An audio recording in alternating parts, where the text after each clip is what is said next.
Happy finally guys customer. Mount bike हबलाई सम्झेर हैन बालाजुदेखि Hit आउनु भएको छ second सो hand उहाँहरुले तीनटा cycle. साइकल सेकेन्ड ह्यान्ड बच्चाहरुको लागि लाँदै हुनुहुन्छ हैन त्यो पनि इन्डिया है सो उहाँहरुको बच्चाहरुको लागि मैले पनि मिलाएर दिएको छु रेट चाहिँ हैन यो तीनटा साइकल जाँदैछ उहाँहरुलाई है हटली वेलकम छ है सरहरुलाई आज हाम्रो तीनटा साइकल गयो सेकेन्ड ह्यान्ड सानो बच्चाको हाम्रो सरले यो साइकल लिनुभयो साइकल कस्तो छ रे ल वाल छ हैन ओके ल है त ओके थ्यांक सो मच नानीलाई मजाले खेलाउनु ल वहाँ एकजना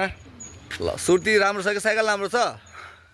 साइकिल भी देखा देखी भी रोने के चलते भी लेके खते हम ले लिए ना तो हम काय कर ल उहाँले साइकल खतरा हेर्दै हुनुहुन्छ टक्क लाएर पूरा रही तक पसली थी ना कोई देखता बोरा पूरा दे दे ल है त ल तीनटा साइकल गयो गाइस अहिले नै हैन टक्क बच्चाको